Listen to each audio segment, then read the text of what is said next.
Chegou a hora da nossa reportagem especial. Há 30 anos, objetos voadores não identificados foram perseguidos por aviões caça da Força Aérea Brasileira nas áreas de São Paulo e do Rio de Janeiro. Você vai conhecer agora gravações inéditas desse episódio, que ficou conhecido como a Noite Oficial dos OVNIs. Foi assim que o Fantástico deu a notícia.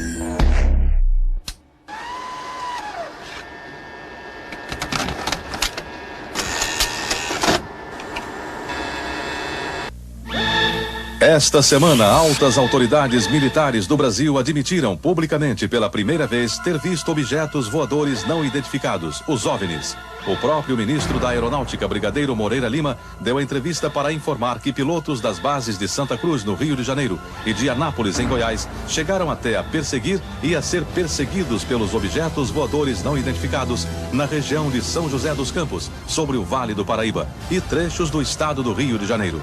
Eram 21 OVNIs, segundo os militares, que ficaram mais de 3 horas sobrevoando o território brasileiro na noite de segunda e madrugada de terça-feira. Toda vez que é detectado algum objeto não identificado, evidentemente há um processo bastante eficiente de verificar se foi alguma aeronave que está voando sem um plano de voo aprovado, etc. Mas quando se comprova que é algo diferente, as aeronaves então são acionadas. O que ocorreu foi que os radares detectaram vários objetos não identificados. Veja agora, minuto a minuto, o que aconteceu naquele 19 de maio. Às 8h30 da noite, um ponto luminoso é avistado pelo controlador de tráfego aéreo na torre do aeroporto de São José dos Campos, São Paulo. Um avião Xingu da Embraer se aproxima para pouso e o controlador pergunta ao comandante: "Você está vendo o ponto luminoso?" O Xingu confirma o avistamento, muda a rota e tenta se aproximar do OVNI. Quem estava no comando do avião era o coronel Osiris Silva, que voltava de Brasília depois de tomar posse como presidente da Petrobras. Eu vi um objeto luminoso no espaço, parecia um astro normal. Eu voei na direção dele e após 5, 6 minutos de voo, fiquei com a impressão de que ele começou a esmaecer e perder a intensidade e o brilho. 9h14 da noite. O controle de radar de São Paulo registra sinais sem identificação. 9h20. O controle aéreo em Brasília confirma a presença de objetos voadores não identificados. 10h23. O primeiro jato F-5 decola da base aérea de Santa Cruz, no Rio de Janeiro. Ele carrega armamento de guerra pronto para ser acionado. 10h45. O radar da base aérea de Anápolis, em Goiás, detecta sinais no radar. Um Mirage também armado decola em busca dos OVNIs. 11h15 da noite. O piloto do primeiro F-5 a entrar em ação avista um ponto luminoso e começa a perseguir o objeto voador não identificado. Nosso objetivo justamente era esse, se aproximar e identificar. Nós não conseguimos nem nos aproximar, muito menos identificar. 11h17. Mais um Mirage decola da base de Anápolis para perseguir os objetos. 11h20.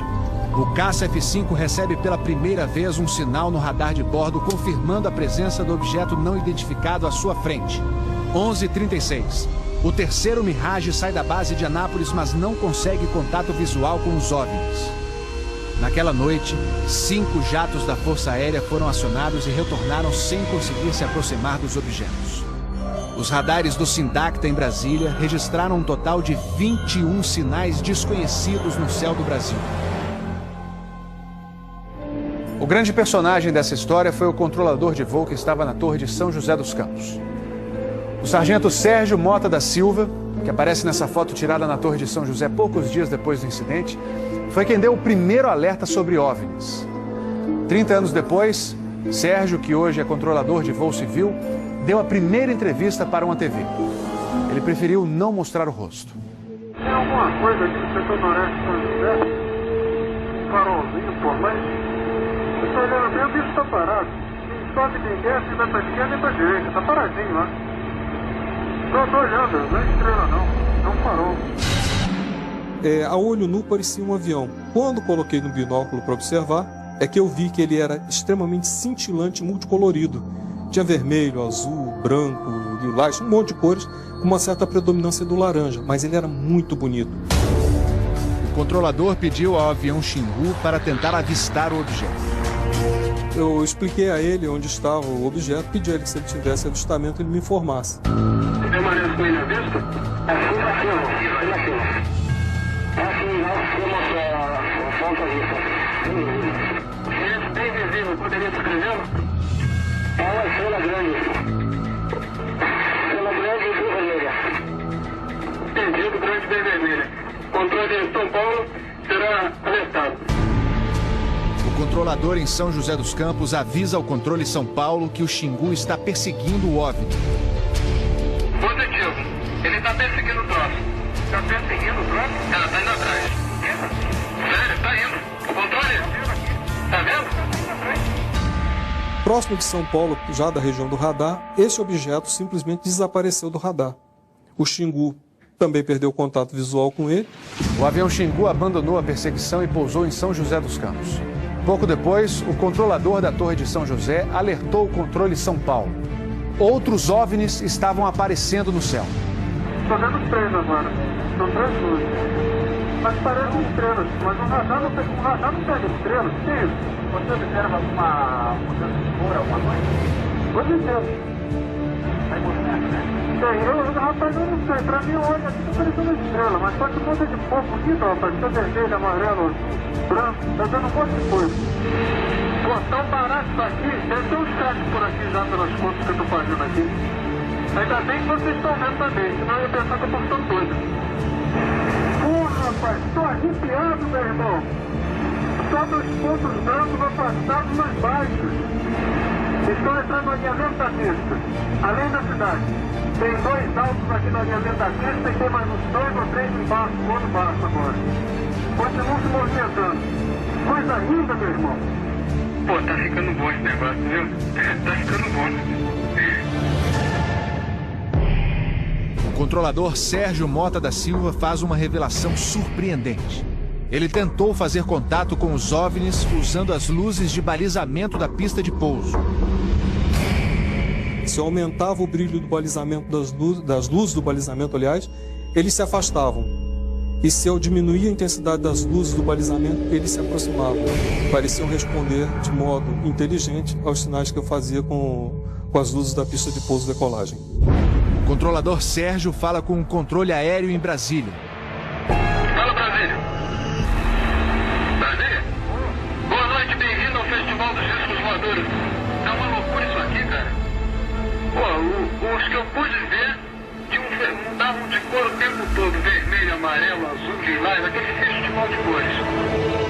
As ocorrências terminaram já perto do nascer do dia, lá pelas 4 e pouco, 5 horas da manhã. Os últimos objetos foram vistos. Como é que tá a situação aí? Ô, rapaz, isso aqui foi um festival. E agora, como é que tá? Agora não sei o que ver mais não. Você não informa nada. Positivo. Mas você não viu nada, não sabe nada. Positivo. O Fantástico também teve acesso às gravações das conversas entre os pilotos e a defesa aérea. Um desses pilotos era o capitão Armindo de Souza Viriato. Veja agora como foi que ele perseguiu um OVNI, com armamento pronto para ser usado. Eu tenho contato. Convite? Foi contato. Prossiga nesse contato, caçador. Caçador passando a rojão. Caçador passando a rojão. No código dos pilotos, isso quer dizer que o caçador, o avião caça, entrou na situação rojão. O míssil está pronto para disparar. Prossiga nesse contato. Tem Judite agora.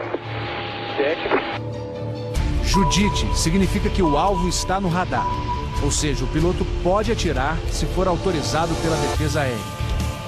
Mas neste momento, o alvo se afasta em alta velocidade. Está aumentando. Aumentando a distância, confirma. Afirmativo. A distância está aumentando de novo aqui. 7. Aumentando rápido, né? Comportamento muito estranho, ok? O capitão Viriato falou sobre a incrível velocidade dos OVNIs numa entrevista ao Fantástico. Essa aceleração, o radar de Brasília chegou a pegar na época de defesa aérea, deu aproximadamente Mach 15. Isso aí daria em torno de 15 mil km por hora. 15.000 quilômetros por hora é uma velocidade muito acima dos jatos mais rápidos do mundo, que chegam no máximo a 4.000 quilômetros por hora. Um documento confidencial do Comando de Defesa Aérea de junho de 1986 concluiu: os objetos produziram ecos nos radares do sistema de defesa e também nos jatos que perseguiram os OVNIs. Houve contato visual dos pilotos. Os objetos atingiram velocidades supersônicas e mostraram capacidade de acelerar e desacelerar de modo brusco.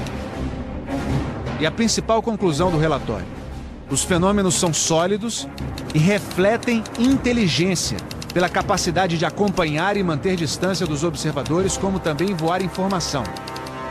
Não foi possível identificar a origem dos objetos. Foram esses dois ufólogos, pesquisadores de OVNIs, que conseguiram no Arquivo Nacional em Brasília a liberação gratuita dessas gravações. O fenômeno OVNI é real, existe, e o governo sabe disso, as Forças Armadas sabem disso. Essa documentação sendo exposta para o público permite que as pessoas entendam que isso não é brincadeira. Não tem como a gente falar que seriam naves extraterrestres, né? Eram objetos voadores não identificados. Não podemos dar qual a procedência deles, qual a origem. É alguma coisa inexplicável do nosso ponto de vista tecnológico à época e mesmo ainda hoje. Brasília? Boa noite, bem-vindo ao Festival dos Discos Voadores. O comandante Alcir da Embraer foi o primeiro a ver esses objetos luminosos quando voava de Brasília para São José dos Campos junto com o coronel Osíris. Como é que foi isso? Isso era uma estrela bem luminosa, de cor alaranjada, de avermelhada, parecida assim. Quando então nós informamos ao controle de São José dos Campos que iríamos prosseguir em direção a esse objeto, sei lá, ou essa luz. E essa luz simplesmente desapareceu, como se fosse uma luz que tivesse apagado. Tem ideia da velocidade desse ponto de luz, já que o senhor estava se aproximando e ele se distanciando? Estava acima de 1.000 km por hora, porque naquele momento eu estava aproximadamente 1.000 km por hora. O senhor tem ideia do que poderia ser isso? Infelizmente não. Um ponto de luz, porque nosso objetivo justamente era esse, se aproximar e identificar. Nós não conseguimos nem nos aproximar, muito menos identificar. Capitão, chegou a se falar em uma certa perseguição desses pontos luminosos à sua aeronave. Como é que foi isso?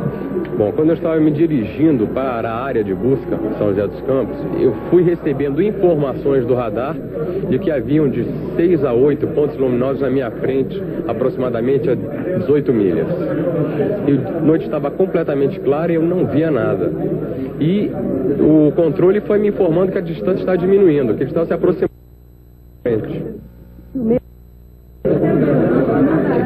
Não, medo não, eu senti muita curiosidade. Talvez eu diria que não senti medo porque não via, estava visual.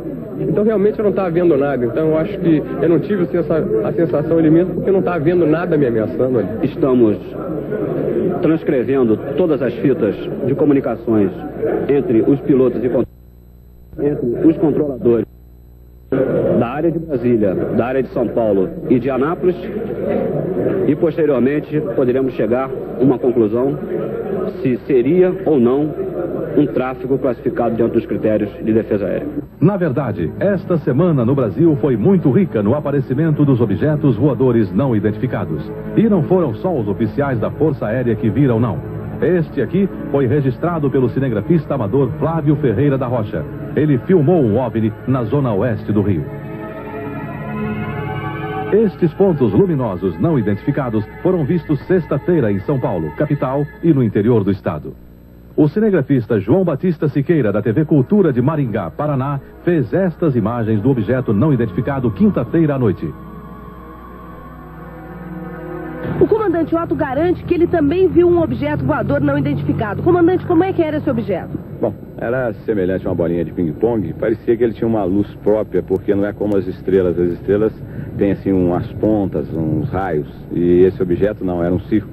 Comparando com a estrela d'alva, ele era bem maior. Nunca vi uma estrela tão bonita, né? Até o ministro da Nova República, Celso Furtado, da Cultura, admitiu esta semana já ter visto um objeto voador não identificado. Um objeto que estabilizava-se no ar, no céu, era noitinha já, com uma luz que era intensa, mas não era uma luz de holofote, era uma luz meio opaca, e que se deslocava horizontalmente e de forma abrupta e parava. O caso do OVNI visto pelo comandante Brito em 82 ficou famoso porque não só ele, mas toda a tripulação e os 150 passageiros do avião puderam ver o OVNI. Ele avisou aos passageiros que havia um OVNI e todo mundo que quis pôde ver. O senhor acha que tem alguma relação esse caso dessa semana com o que vocês viram em 82? Certamente que sim. Eu acredito que essa posição tomada pelo ministro em ter informado ou ter admitido publicamente que tal fenômeno ocorreu nas telas do Sindata, para nós apenas uma comprovação do que o que nós vimos naquela época não se tratava de ponto aleatório, não. Se fosse a informação dada pelo radar, no momento após a nossa informação, ou seja, a informação que ele nos deu em cima de Belo Horizonte, com relação à aproximação do OVNI, teria sido desconsiderada posteriormente como não foi. O senhor diria então que foi um avanço na posição? Eu achei que foi um avanço sensacional. Como eu disse, fiquei imensamente satisfeito em saber que o momento atual que estamos vivendo, um clima de intensa moralidade, está se processando inclusive na liberdade da informação e no pronunciamento da verdade. Os OVNIs já apareceram no mundo inteiro de várias formas, como um prato, em forma de charuto, com formato de lâmina e na forma de disco mesmo, a mais comum e popular. Desta vez, a forma registrada pelo sistema de radar do Sindacta, Centro de Defesa e Controle do Tráfego Aéreo, e vista pelas testemunhas, foi a de bolas de luz, maiores do que Vênus. O aparecimento dessas bolas de luz nos céus do Brasil e o reconhecimento oficial do Ministério da Aeronáutica provocou uma polêmica entre cientistas, físicos, engenheiros e matemáticos e os estudiosos dos discos voadores. Qual a importância desse acontecimento?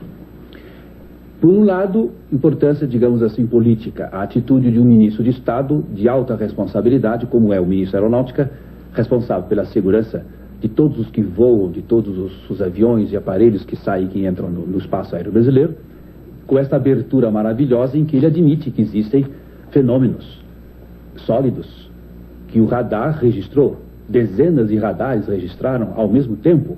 Isso é um testemunho mais sério do que 30 fotografias, porque fotografia, filmes, videotapes podem ser trucados, mas radarização, como se diz na técnica de objetos, assim, é praticamente impossível. O caso dos objetos voadores não identificados que apareceram esta semana nos céus do Brasil, na região de São José dos Campos, pode ser comparado a um incidente ocorrido há 34 anos na capital dos Estados Unidos e que é conhecido como a Noite dos OVNIs sobre Washington. Na noite de 26 para 27 de junho de 1952, os radares da base aérea de Andrews e do Aeroporto Nacional começaram a mostrar que objetos voadores não identificados estavam se aproximando de Washington. A Força Aérea imediatamente despachou vários aviões para interceptar os OVNIs. Mas, de repente, aconteceu uma coisa estranha. Os radares pararam de funcionar e os objetos desapareceram. Este incidente levou o governo americano a fazer uma investigação de 7 anos sobre os objetos voadores não identificados, que foi codificada de Livro Azul, ou Blue Book, e que até hoje está à disposição dos interessados em microfilme no Pentágono. Depois de analisar cientificamente a Noite dos OVNIs sobre Washington e cerca de 10 mil outros casos dos chamados discos voadores, o governo americano deu a investigação por encerrada, concluindo que tinha gasto tempo e dinheiro a troco de nada. Muita gente até hoje não entende o que aconteceu em Washington em 1952. E certamente muita gente não vai entender o que aconteceu esta semana nos céus do Brasil, na região de São José dos Campos.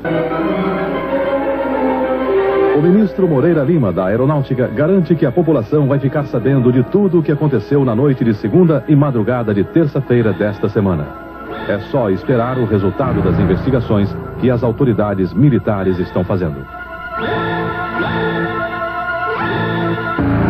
Pesquisadores civis sempre afirmaram que os militares sabem muito sobre OVNIs, mas escondem essas informações do público.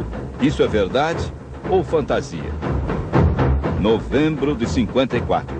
O coronel Adil Oliveira, chefe do Serviço de Informações do Estado-Maior da Aeronáutica, declara em palestra promovida pela Escola Superior de Guerra: os governos devem investigar o fenômeno OVNI cuidadosamente. Maio de 86.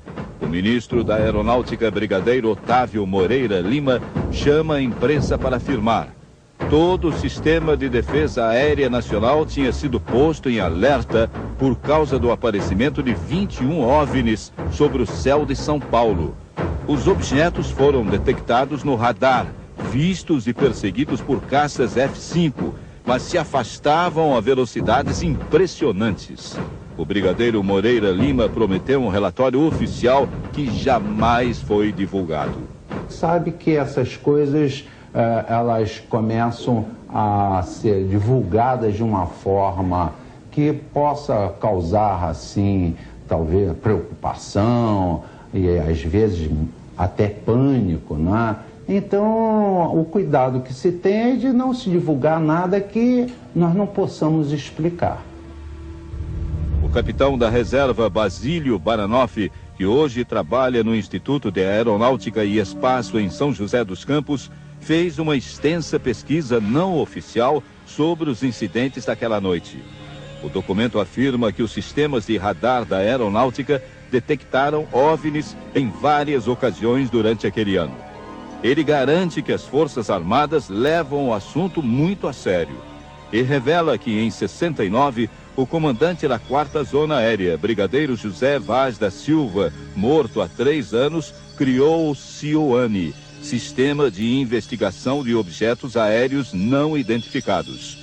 Documentos confidenciais mostram que o CIOANI tinha uma organização bem sofisticada. Essa organização previa laboratórios, que era o LIOANI, de pesquisa, né, para efetuar realmente pesquisas científicas a respeito desses objetos.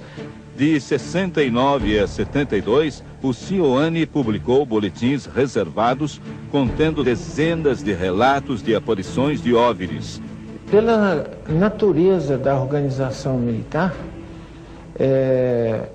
ela tem um aspecto estratégico, né, da segurança nacional, e também ela tem interesse de saber do que se trata, quer dizer, o que são esses objetos voadores não identificados.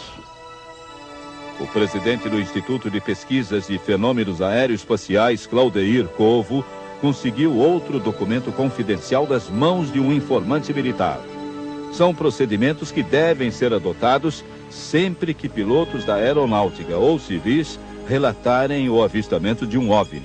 O artigo 4.7 é claro: havendo telefonemas de jornalistas ou curiosos solicitando informações, responder que não está autorizado a fornecê-las. É muito importante as informações que recebemos extraoficialmente dos militares, porque eles confirmam que realmente o fenômeno existe, que está ocorrendo.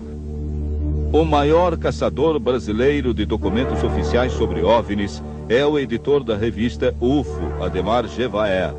Ele mostra as conclusões de um projeto secreto conduzido pela aeronáutica em 77, na Amazônia, e batizado com o sugestivo nome de Operação Prato. A Força Aérea Brasileira foi tocada para o local para fazer coleta de informação de ocorrências ufológicas que são relatadas pelos ribeirinhos, pelos nativos do local. Quando pediu autorização para publicar os documentos, Gevaer recebeu do comando do Estado-Maior da Aeronáutica a seguinte resposta: a documentação é sigilosa e deve ser evitada sua divulgação à imprensa de forma a evitar embaraços desnecessários. O fotógrafo Almiro Baraúna conhece bem o sigilo imposto pelos militares ao assunto OVNI. Em janeiro de 58, participando de uma missão científica a bordo do navio Almirante Saldanha, da Marinha, fotografou um enorme disco voador sobre a ilha de Trindade. Os oficiais teriam pedido que Baraúna não divulgasse as fotos. Eles me explicaram o seguinte: é que esse negócio for muito divulgado, pode causar pânico na população. O fotógrafo conta também que dias depois foi entrevistado em dependências do Serviço Secreto da Marinha. tem uma sala, uma instalação parecendo com cofre de banco. Aquelas gavetas. Eu vi em cima da mesa, uma mesa grande, uma série enorme de fotografias de disco, todo tipo efetivo. Um oficial da aeronáutica, que não pode ser identificado, entregou ao Fantástico a gravação de um diálogo entre operadores do Sintacta em Brasília e 2 pilotos civis no momento em que estariam sendo seguidos por discos voadores. Brasília ao Transbrasil. Na sua escuta, prossiga. Ele, inclusive, agora está mais próximo da gente, está numa velocidade violenta. Ele está aqui à nossa direita. Já contato visual com alguma forma de aeronave? Não, negativo, porque a luz é muito violenta. Ela está realmente, aparentemente, nos seguindo. É como se estivesse fazendo um voo de esquadrilha conosco. Para a sua informação, temos outra aeronave, outro alvo à nossa esquerda também. De fato, estamos verificando 2 alvos. São 2 alvos que estamos verificando no nosso scope aqui. Scope é a tela do radar. Seriam aeronaves com cores diferentes. Abaixo é vermelha e acima é branca. Positivo, estamos cientes. O mais recente caso a chamar a atenção das autoridades ocorreu no Rio Grande do Sul, com o empresário e piloto Haroldo Westendorf. Ele conta que em outubro do ano passado, quando sobrevoava a Lagoa dos Patos, avistou um objeto desconhecido que girava lentamente sobre seu próprio eixo. Segundo os cálculos do piloto, o objeto teria uns 70 metros de altura e uma base com aproximadamente 100 metros de diâmetro. Uma espécie de cúpula se abriu na parte de cima. Dela saiu um disco voador na vertical e disparou em altíssima velocidade. O piloto começou uma aproximação para tentar ver alguma coisa através da parte que se abriu no OVNI. Mas de lá saíram ondas ou raios avermelhados, o que assustou o empresário. Logo depois, o objeto disparou na vertical. O que torna o relato ainda mais misterioso é que um operador da Infraero, alertado pelo rádio, também viu o tal objeto. Daqui, do aeroporto, estava sendo um objeto na forma de triângulo com vértice superior arredondado. E uns 10 ou 15 minutos depois, esse objeto sumiu na vertical. Procurado pelo Fantástico, o Ministério da Aeronáutica enviou fax dizendo que não se pronuncia sobre o assunto OVNI. Mas, se o ex-ministro Celso Furtado estiver certo, temos um presidente que já viu um disco voador. Aconteceu em Fortaleza, em 79. Dona Ruth Cardoso também estava lá. Todos testemunhamos que esse objeto era realmente estranho no sentido de que ninguém teve uma explicação para o fato. Era um objeto com uma luz intensa, mas não muito irradiante. E que eu pensei que fosse um helicóptero. Mas ele se deslocou verticalmente e de forma brusca, em seguida horizontalmente. Hoje, o presidente Fernando Henrique não quer falar sobre o episódio. Em São Paulo, o comandante e alguns passageiros confirmaram. Um estranho objeto voador acompanhou o voo 169 da VASP. O avião estava praticamente cheio. Mais de 150 passageiros. Depois de 1 hora e 22 minutos de voo, eles sobrevoavam o interior da Bahia, mais ou menos na região de Bom Jesus da Lapa, no sul do estado. Foi aí que o comandante Gerson viu os primeiros sinais estranhos. O Boeing da VASP estava a 9.400 metros de altura, voando a mais de 900 km por hora. De repente, o comandante Gerson de Brito, homem de 45 anos de idade e 30 de aviação, afirma ter visto uma luz estranha do lado esquerdo do avião. Ele diz que se tratava de um objeto voador não identificado. Não foi a primeira vez que ele passou por essa experiência, então resolveu descrevê-la para os passageiros. Ele conta uma luz muito forte, que se aproximava e se afastava do avião, alternando as cores, laranja, branco, azul e vermelho, como mostra esta ilustração, baseada na descrição do comandante e de passageiros. Eu observei muito nítido aquelas pontas, 5 pontas mesmo, pontiagudos, e uma uma metade assim de uma argola, de um aro. A luz era muito forte? Era bastante forte, um azul assim claro, um azul esbranquiçado, como aquelas lâmpadas de mercúrio. Eles dizem que o objeto acompanhou o voo durante 1 hora e 22 minutos, até 3 minutos antes do pouso no Rio de Janeiro. O comandante Brito afirma que o objeto foi visto também por um avião da Transbrasil e outro das aerolíneas argentinas. O radar do Ministério da Aeronáutica, que controla todo o espaço aéreo brasileiro, também registrou o objeto, segundo o comandante, a 14 quilômetros de distância da asa esquerda do avião. Eu sinalizei várias vezes os faróis da aeronave, os faróis de asa, para ver uma resposta, talvez, por parte deles. Apenas o que eu pude identificar como uma resposta foi a aproximação bem acentuada da aeronave, a ponto do radar de Brasília ter detectado esse objeto a 8 milhas do nosso avião. Imagem que já está intrigando, começou a circular nesse momento nas redes sociais. Pode soltar o vídeo já, por favor. Essa é a imagem, repara. Essa é a imagem gravada no voo entre São Paulo e Rio de Janeiro no fim da semana passada. Um objeto voador que intrigou o piloto do avião, que imediatamente perguntou para a torre de controle, repara, parece um papel colorido. Deixa eu ouvir o que ele fala. Abre o áudio. Para Campinas, a gente está vendo um objeto que não identificado acompanhando nossa aeronave. Vocês podem ver aqui como está no radar. Radar é aqui, né? Não consigo radar. Olha só, ele vai consultando o radar e o radar não mostra nada no caminho, mas na frente deles tem esse objeto que aparece. Olha o comandante. Não parece ser uma estrela, parece ser uma coisa realmente que nós não estamos identificando. Aí foi observado agora no controle Rio, falou que não tem nenhum tráfego nessa região. É estranho, mas não foi nada bonito, né? Você tá vendo o que o piloto falou? Que não é estrela, perguntou pro controle do Rio de Janeiro, disseram que também não sabem o que é que tá na frente do avião. Olha o copiloto.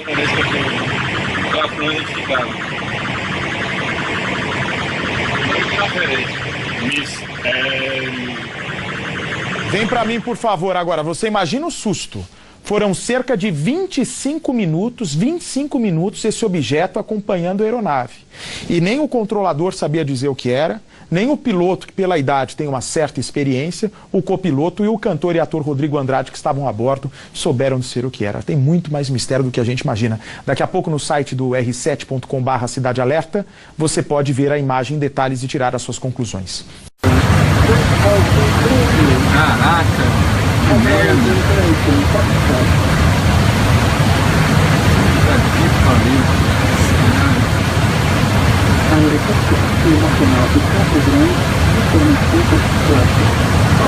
Putz, é um bezerro.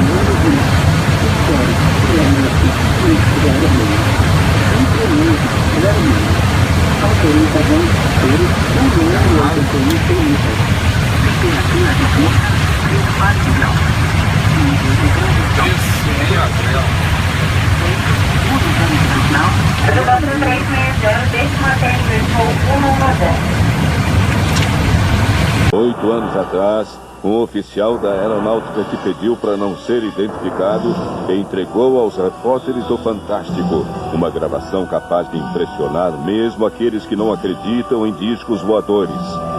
São diálogos entre os operadores do Sindacta em Brasília e 2 pilotos da aviação civil, no exato momento em que estariam sendo perseguidos por supostos objetos voadores não identificados.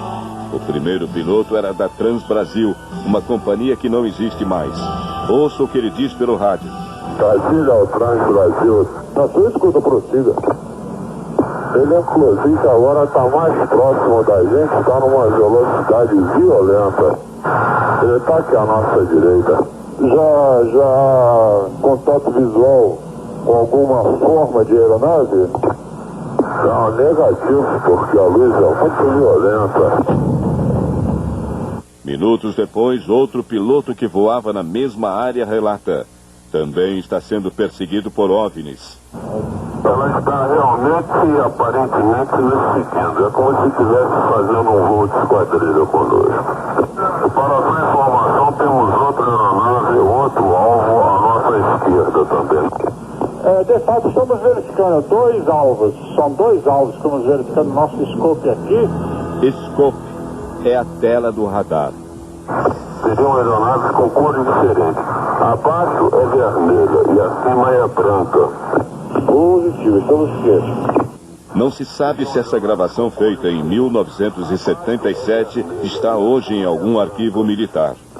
Mas se você quer descobrir o que as autoridades da aeronáutica sabem de fato sobre discos voadores, siga esse carro. O carro do ET atravessa Brasília. Passa pelo Congresso Nacional. O Palácio do Planalto.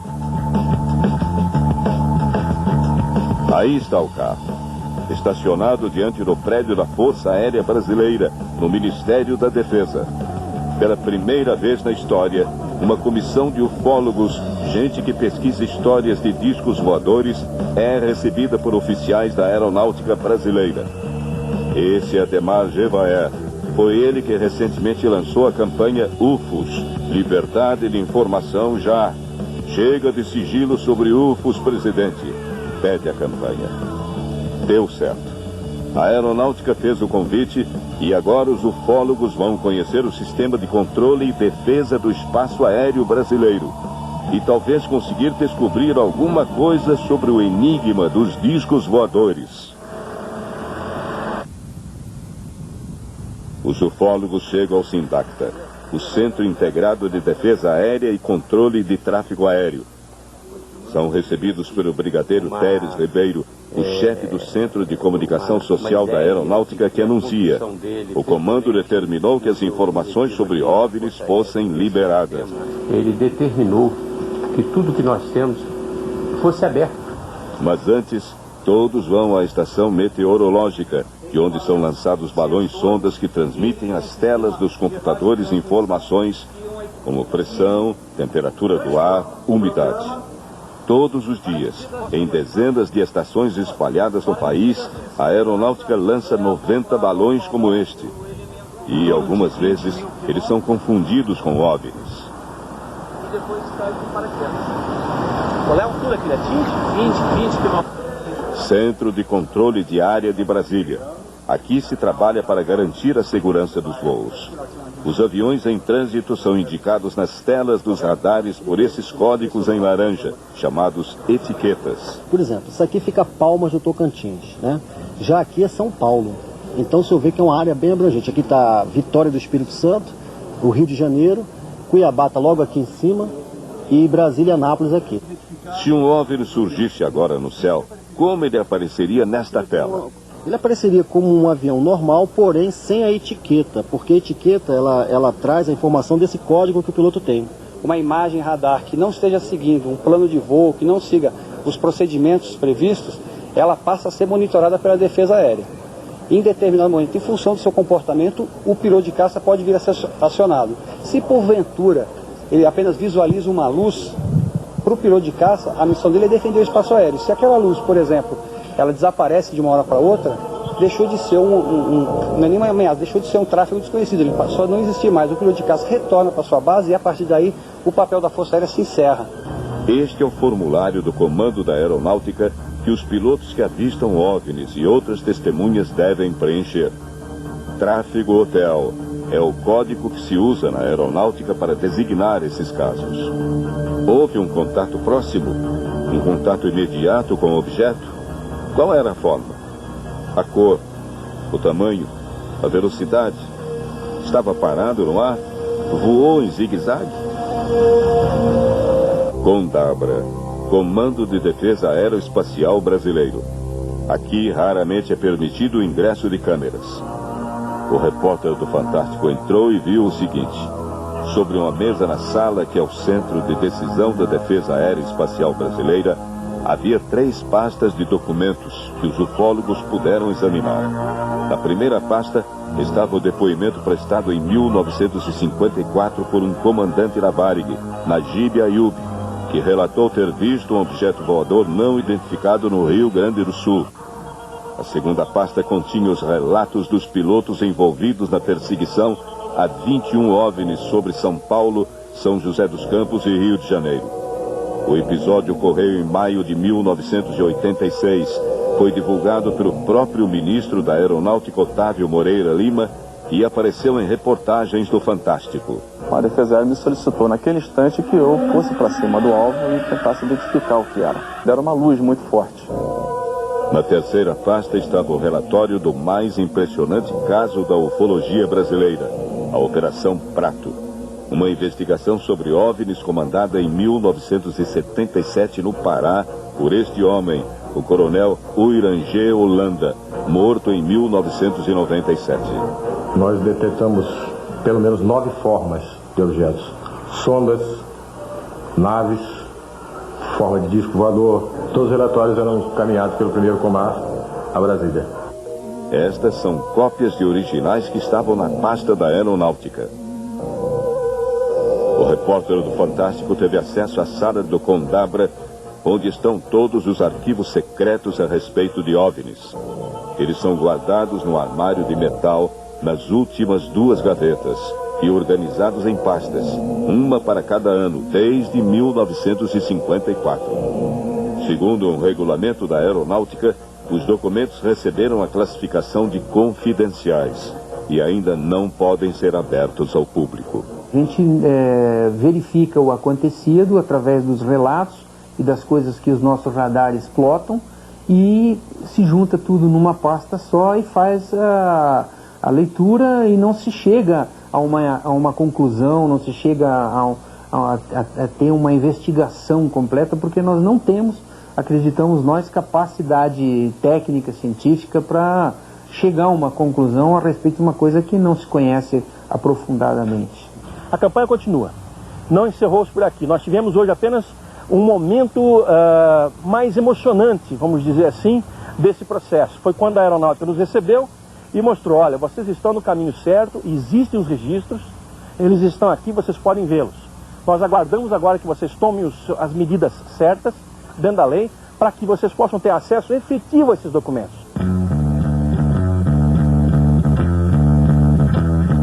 A luz amarela muito forte. Esse homem comandou por 2 anos o Condabra, Comando de Defesa Aeroespacial Brasileiro.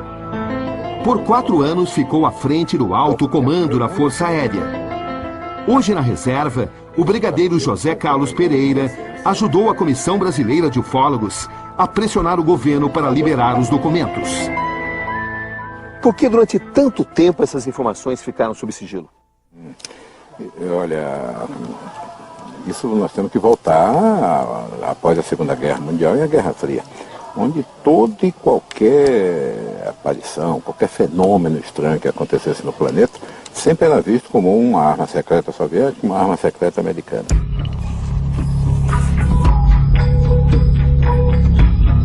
Mas existe a noção de que durante muito tempo a aeronáutica tentou esconder informação sobre ufologia, sobre objetos voadores não identificados. O senhor sabe disso? Sei, claro, e o mundo todo fazia isso. E o senhor tentou esconder? Tentei não, eu escondi. Por quê? Porque era necessária a segurança nacional que isso fosse mantido escondido. Esses arquivos revelam que o espaço aéreo brasileiro foi visitado por seres extraterrestres nesse período? Esses arquivos revelam a presença de objetos. A afirmação de serem extraterrestres é uma afirmação complexa, mas revelam que objetos não identificados circularam no espaço aéreo brasileiro. Objetos não identificados.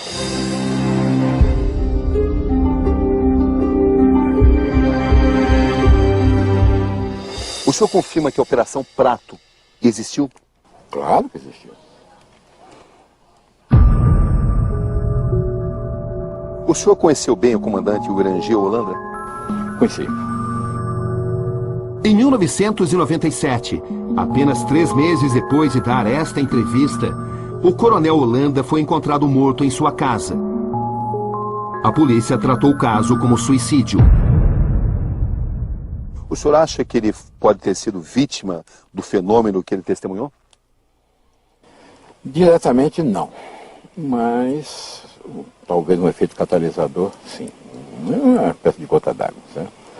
Talvez por ele não ter conseguido obter a explicação, daquilo, eu falei, um obcecado pela perfeição, por chegar ao fim da missão, não é? Não tinha essa obsessão. Se eu recebi uma missão, eu tenho que chegar ao fim dela. Isso pode ter sido, não posso te afirmar isso, mas um feeling diz que isso pode ter agravado um quadro já tumultuado.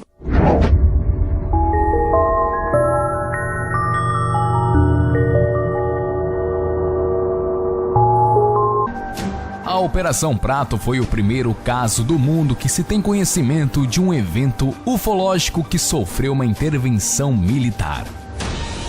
E esse caso aconteceu bem aqui, no Brasil. Em 1977, começou uma investigação militar realizada pela Aeronáutica Brasileira sediada em Belém.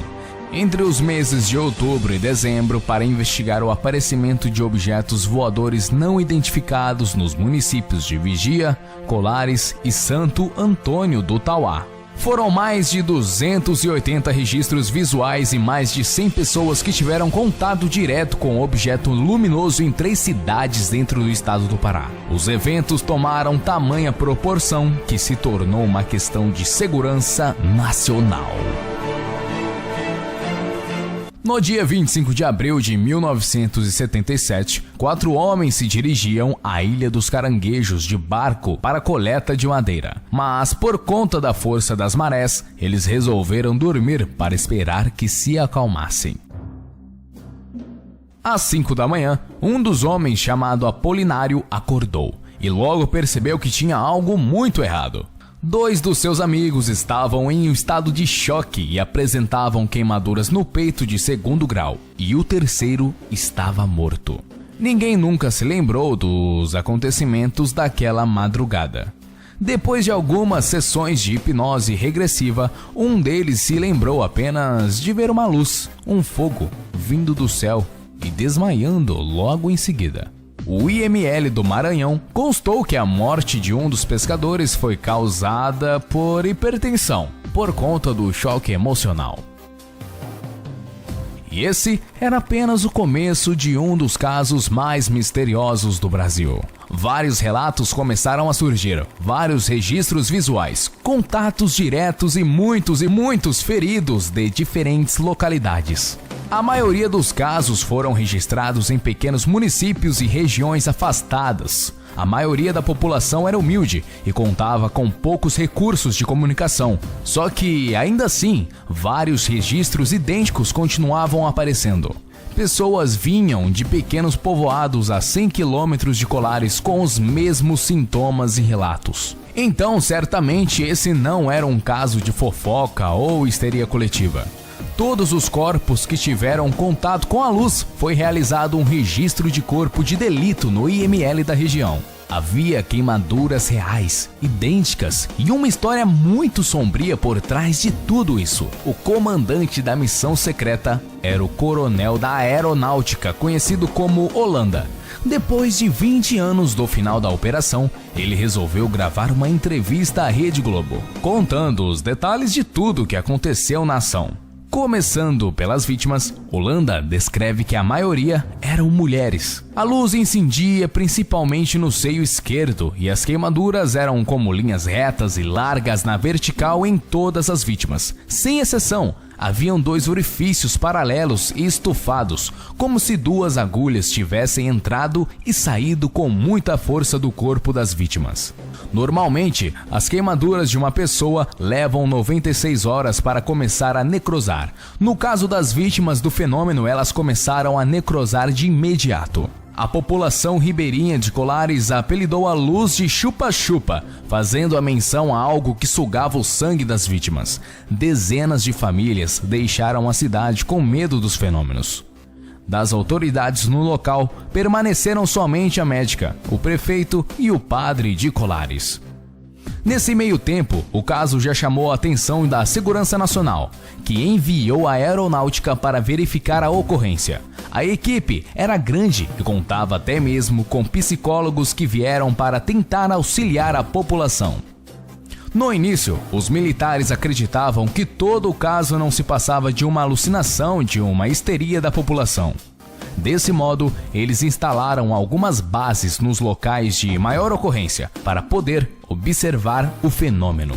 Não demorou muito para descartarem a hipótese de histeria. Os eventos logo começaram a aparecer na frente dos membros do exército, que logo inseriram armamento antiaéreo nas bases. O capitão Holanda, que era até então um homem cético, passou a acreditar veemente no que estava acontecendo bem ali, na frente dos seus olhos. Toda a operação foi documentada. Existem mais de 1.500 fotografias, 4 filmes, sendo que um deles era da Força Aérea, e todos os documentos tinham um extremo rigor militar, com tudo documentado, dentre imagens, desenhos, testemunhos e relatos, tanto de pessoas da região quanto dos próprios militares. E em dezembro de 1977, a Aeronáutica anunciou ao capitão Holanda o fim da Operação Prato, com o simples dizer de que eles não estavam mais interessados. Depois disso, o exército apreendeu todos os registros oficiais da operação. E essa história veio à tona somente 20 anos depois do ocorrido em 1997, quando os ufólogos perguntaram a Holanda o motivo da entrevista. Ele disse somente que, se ele morresse, ele não iria querer morrer com essas informações. O que ele disse era tanto verdade que somente 2 meses depois da entrevista, ele cometeu suicídio. Muitos alegaram que Holanda já vinha sofrendo de um quadro de depressão grave desde o fim da operação. Já os parceiros dele, que fizeram parte da missão, acreditam que ele não faria isso. Holanda teria realmente se suicidado? Ou sendo forçado a isso? Nos seus depoimentos, mesmo depois do fim da operação, o comandante continuou tendo contato com os seres de luz. Eles nunca foram embora. Em maio de 2005, ufólogos de todo o mundo vieram para o Brasil para solicitar os documentos secretos da Operação Prato, mas a Aeronáutica negou o pedido.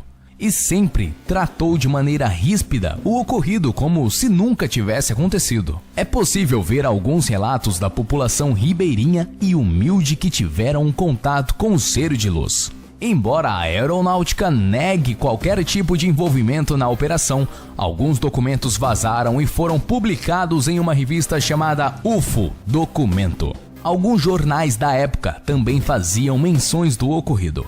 A maioria deles está localizada no acervo da Biblioteca Pública de Belém. Dentro deles estavam vários relatos, observações, análises e desenhos dos fenômenos. Nos documentos estão registrados 130 testemunhos oficiais do Exército e 280 testemunhos da população em geral, de pessoas que vieram e tiveram contato com o chupa-chupa. Mas ainda faltam grande parte dos registros. Até hoje, a Aeronáutica nunca liberou qualquer tipo de prova visual, nenhuma das fotos ou vídeos da operação. Em 1978, os incidentes foram diminuindo, até não ter mais nenhuma pessoa que teve contato mais recente. Embora a população parou de ter contato com o ser de luz, eles continuaram lá, no céu.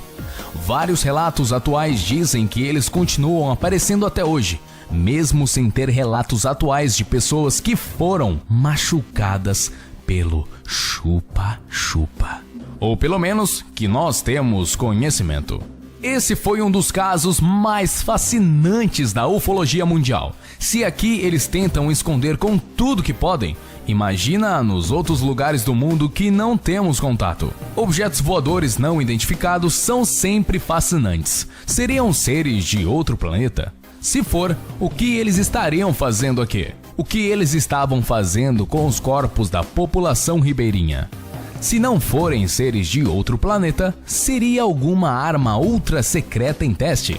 Seria o governo brasileiro ou de algum outro governo fazendo testes por aqui? Que existem OVNIs, todos nós sabemos. É possível ignorar tamanhos registros tanto aqui quanto em todo o mundo. Sempre ouvimos histórias, vídeos, fotos, relatos. Parece que estamos tão próximos de descobrir algo e ao mesmo tempo tão longes. O que seriam esses fenômenos? Se forem extraterrestres, o que eles estariam querendo conosco? Seria a Operação Prato a maior operação do mundo? Ou será que é porque nós não conhecemos outras operações? São muitas perguntas para poucas respostas, mas uma coisa é certa: Tem algo acontecendo e está muito além do nosso conhecimento.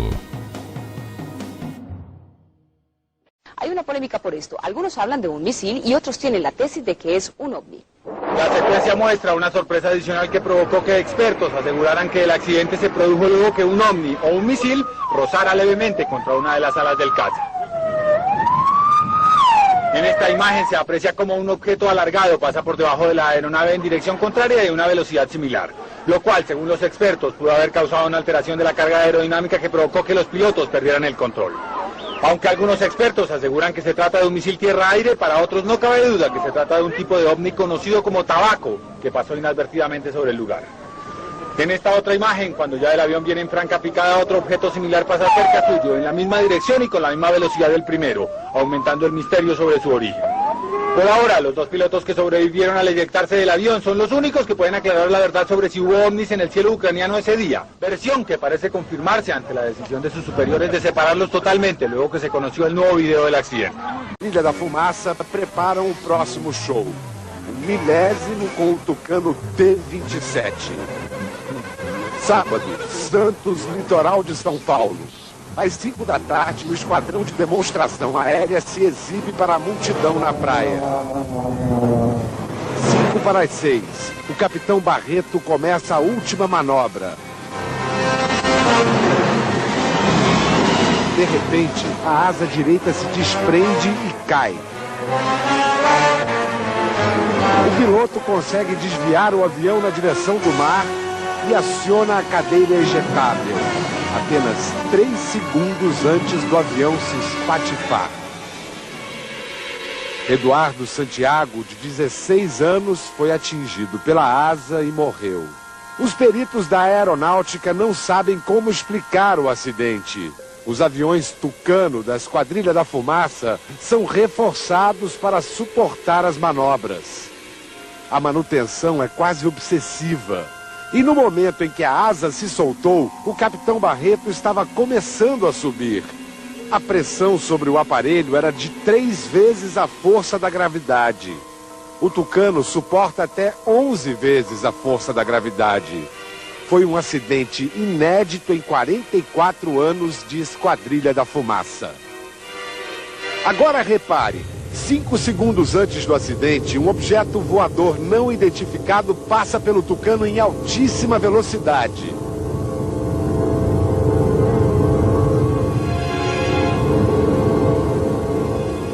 Será que esse estranho objeto tem algo a ver com o acidente? O capitão Barreto está hoje na base aérea de Fortaleza. A convite do Fantástico, ele assistiu às imagens em que aparece o suposto OVNI. Durante o voo, eu realmente não observei isso aí. Na sua opinião, o que seria esse objeto? É um mistério. Eu realmente não consigo explicar. A velocidade que ele passa é uma velocidade muito alta. E interessante também o tamanho dele. É um tamanho pequeno, né? Em relação ao todo da aeronave, que a gente pode observar, o comprimento da aeronave são 10 metros de comprimento. O objeto, ele, se comparado ao tamanho da aeronave, é bastante pequeno mesmo. O capitão Barreto diz que em 17 anos de carreira nunca tinha visto nada parecido com isso. É realmente um mistério, né? A ser estudado também, quem sabe.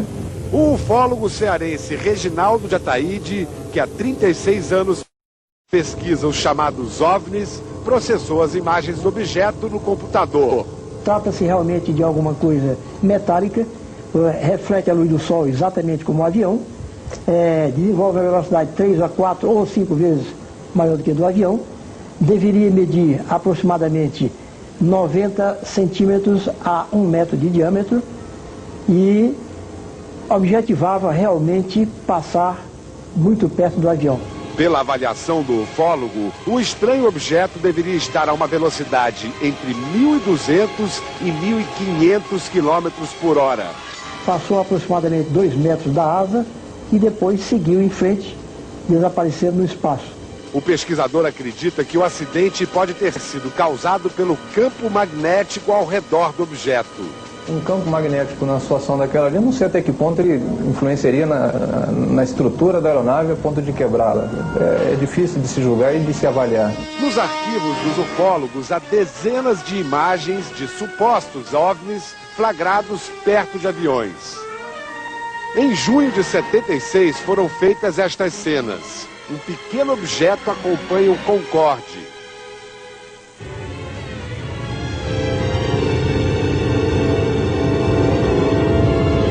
Em setembro de 93, Alejandro Leal filmava a evolução de helicópteros durante uma parada militar na Cidade do México e fez este registro.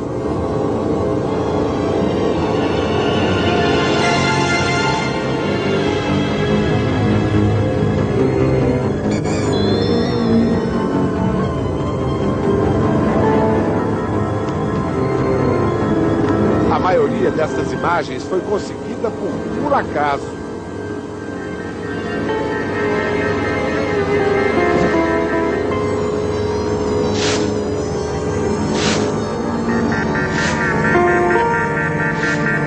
O laudo oficial sobre o acidente com o Tucano ainda não saiu. Mas o capitão Siqueira, coordenador da Esquadrilha da Fumaça, diz que houve fadiga no material das ferragens de suporte. Todos os aviões da frota receberam reforços e já voltaram a fazer voos de treinamento. Com relação à imagem do estranho objeto que aparece perto do Tucano, o capitão Siqueira foi seco. Não tenho elementos para falar sobre isso.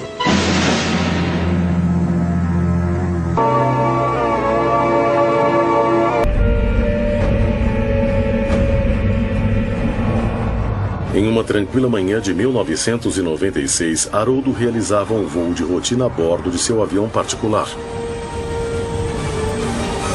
Estava prestes a voar perto de um dos objetos mais estranhos jamais vistos na região. Tendo sido piloto de acrobacias, não hesitou em fazer manobras arriscadas para se aproximar e examinar o OVNI.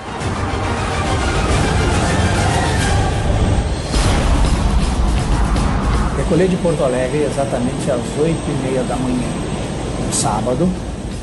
O dia estava praticamente bom, uma visibilidade boa. O teto aproximadamente tinha uma camada de nuvens esparsas, aproximadamente a 7.000 pés. Eu vinha a 5.500 pés. E nessa altitude eu vinha no padrão do voo controlado pelo controle de tráfego aéreo brasileiro, que é o controle Centro Curitiba. Foi um dia totalmente diferente. E nós estávamos todos juntos, porque na época o controle de tráfego ficava dentro do prédio do aeroporto, na parte baixa, nós ainda não tínhamos aquela torre ali. E estávamos ali conversando, era uma manhã muito bonita, um céu claro. Ao me aproximar de Pelotas, ao fazer o procedimento para a cidade do Capão do Leão, eu avistei à minha esquerda, quando estava chegando na cidade, um objeto estranho sobre a Lagoa dos Patos. Comuniquei à torre, perguntei à torre: vocês estão vendo o que eu estou vendo? O aeroporto de Pelotas não possuía um radar capaz de detectar a presença de um objeto estranho.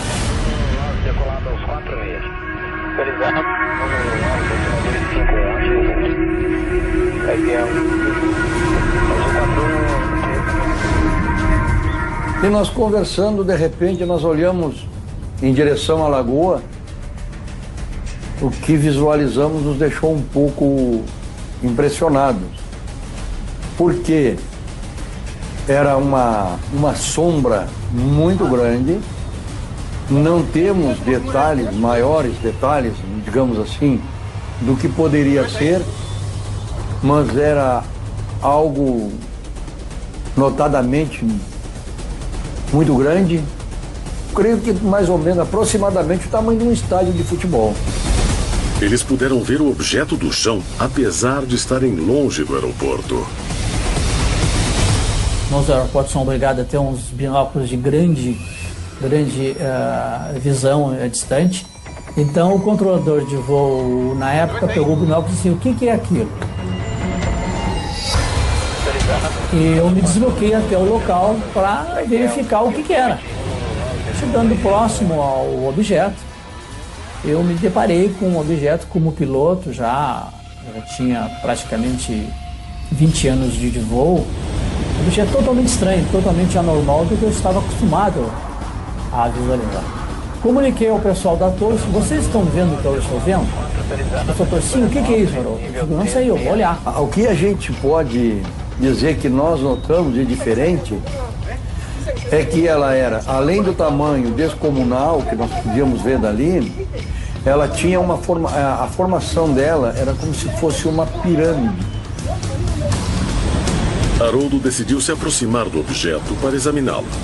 Seu pequeno avião se dirigiu a algo desconhecido, que o superava em tamanho e, possivelmente, em tecnologia.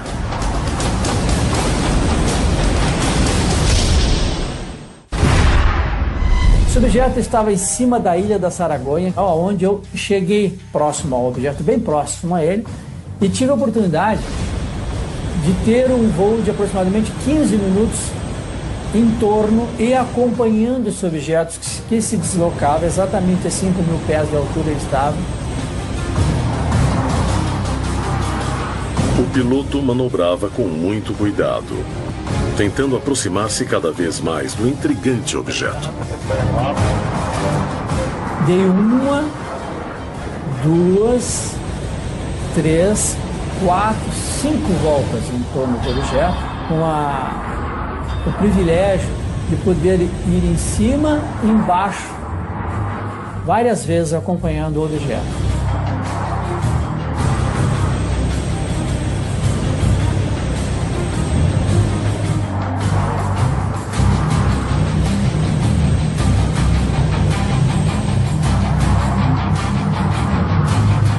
Nesse tempo de voo, eu fiquei bastante ansioso, porque eu estava vendo um objeto que não era acostumado com a noção básica de aviação que eu aprendi. Eu me formei em 1979, eu tenho 35 anos de voo. Então, naquela época, eu não estava vendo um objeto que realmente não era um objeto acostumado. Quanto mais via o objeto, mais ele confirmava que não se comparava a nada que conhecesse. Porque ele girava e tinha várias saliências, e ele não era totalmente redondo, ele era como se fosse um octógono, tinha 8 lados. E nesses lados tinha umas saliências. A cor do objeto era muito interessante, parecia um latão bronze enferrujado. Aí quando eu cheguei próximo, e aí eu tive a consciência que aquilo não era aquilo do nosso planeta. Ele queria se aproximar o máximo possível para descobrir do que se tratava. Eu tive a oportunidade de visualizar e procurar uma saída de calor, uma saída térmica. Não havia absolutamente nada. A parte de cima desse objeto era bem arredondada, como se fosse uma cúpula. Eu posso especificar exatamente a altura do objeto. Como no avião eu tenho altímetro, ele tinha exatamente 60 metros de altura.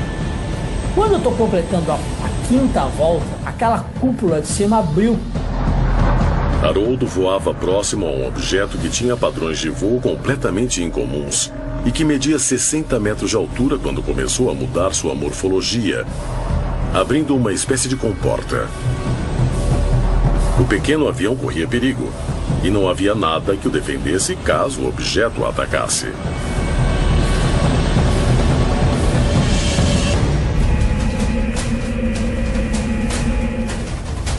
Em 5 de outubro de 1996, Haroldo fazia sozinho um voo de rotina quando viu um objeto muito estranho à sua frente.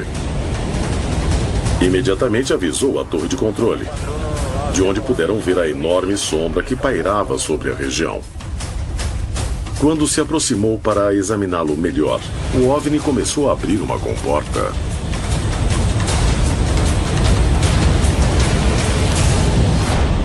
Aí realmente eu fiquei bastante ansioso.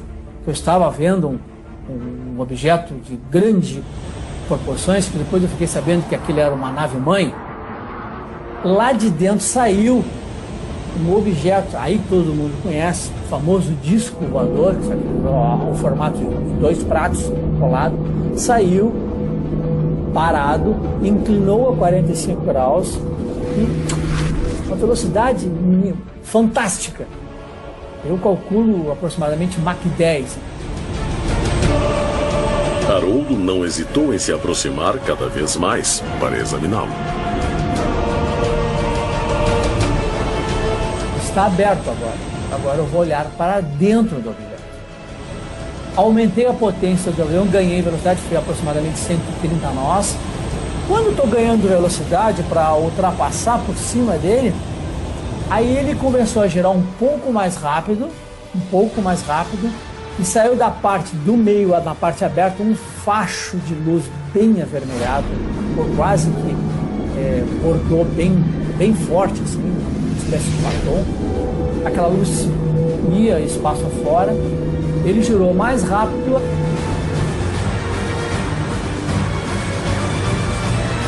Ele acelerou praticamente na mesma velocidade do objeto pequeno. E nós ficamos ali, olhando, até que, num determinado momento, foi como se num piscar de olhos, aquilo desapareceu. Estava parado, e quando nós ficamos olhando, quando de repente veio, cadê? Para onde foi? Olhamos para tudo que era lado e não vimos mais. A torre de controle perdeu totalmente o contato visual com o objeto. Haroldo teria mesmo corrido perigo de vida? Até hoje ainda é impossível explicar o que eles viram, embora todas as testemunhas fossem especialistas e treinadas em voo. Além disso, suas descrições são idênticas. Tratava-se de algum tipo de tecnologia secreta? Ou podia realmente ser uma espaçonave? O evento de 5 de outubro de 1996 coincide com muitas experiências que milhares de testemunhas relatam em todo o continente. E como em outros casos, não restam dúvidas de que algo estranho ocorreu. Embora não se possa explicar exatamente do que se tratava. Um dos maiores mistérios do mundo pode ter sido finalmente desvendado. Será? Olha, um ex-espião da inteligência americana disse que foi realmente um OVNI que caiu na cidade de Roswell, 65 anos atrás. 65 anos depois, ele resolveu falar. Não era balão meteorológico coisa nenhuma. Aquele objeto claramente veio de outro planeta. A revelação de Chase Brandon, agente aposentado da CIA, Serviço Secreto dos Estados Unidos, caiu como uma bomba na imprensa americana. Ele se refere ao objeto voador suspeito encontrado em uma fazenda de Roswell, cidade rural do estado americano do Novo México. O caso Roswell aconteceu em julho de 1947 e ficou famoso no mundo inteiro. Oficialmente, o governo anunciou que se tratava de um balão meteorológico, mas até hoje, ufólogos garantem, era sim um disco voador. Esta semana o episódio voltou a virar notícia com a declaração polêmica do ex-agente, que trabalhou na investigação do caso alguns anos depois do incidente. Chase Brandon disse estar aliviado ao dividir com o mundo esse segredo e que agora já pode morrer em paz. Para comprovar a revelação, o ex-agente disse ainda que existe uma caixa escondida em uma seção de acesso restrito no quartel-general da CIA. Dentro dela, há documentos, fotografias e algo mais sério, que ele preferiu não detalhar.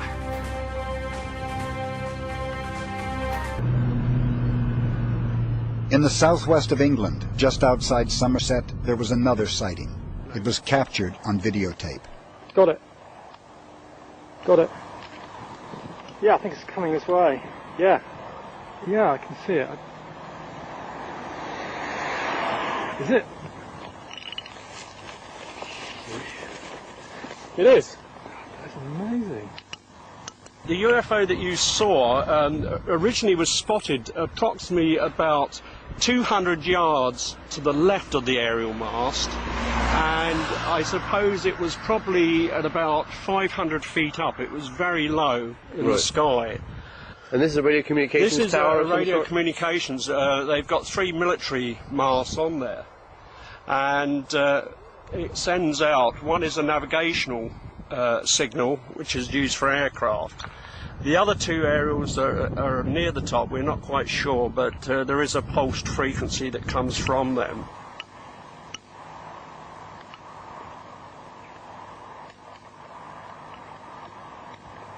The actual UFO, from the time it was first seen by Rod Dickinson, who did the filming, it lasted approximately 12 minutes, so it was quite a long period of time for a daylight sighting to occur.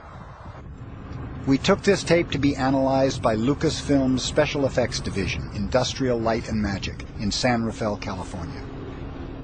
Here we met with Bill George, an Academy Award-winning visual effects supervisor. Over the last 20 years, his special effects have been featured in films like Star Wars, The Phantom Menace. The optical zoom certainly would... He analyzed this footage to determine its authenticity. But there are several things that I see when the footage is running that tells me this was actually there when this was filmed. First of all, it's the shake. Okay. The shake. If you were to give me a background plate of just the sky and say, we want you to take this image of a flying saucer and match it in, that's something that's technically very difficult to do because you would have to match, putting the 2 elements together, you would have to match the shake. Now, certainly we have computers that can track that, but this is all over the map. A couple other cues that tell me that this is actually there when it was being filmed was that it's going in and out of focus with the background, because the camera is trying to compensate and trying to focus. It probably has some sort of autofocus. So the background is going in and out of focus along with the object. There are these dark things flying through frame, and if someone was to have to put that in there, they would have to composite it in behind the birds. It would be a technical problem. Bill George couldn't say it was a real UFO, but he could confirm for us that the object was not added in later. Given those clues, I'm convinced that this object was there when this person was taping. Rio de Janeiro para Vitória, no Espírito Santo. São 4 bolas, ó, dá pra ver 4 bolas. Veja bem, o objeto voador brilha muito e desaparece. E cada vez que volta, parece que se multiplica. Lá no Paraná, nossa. A luz ficou no céu de Casimiro de Abreu por pelo menos 1h30. O objeto voador foi visto por dezenas de motoristas que passavam pela BR-101. Aqui que dá pra ver.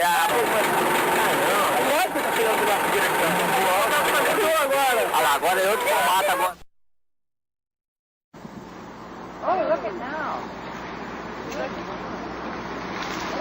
Who is that? Look, drop! Look.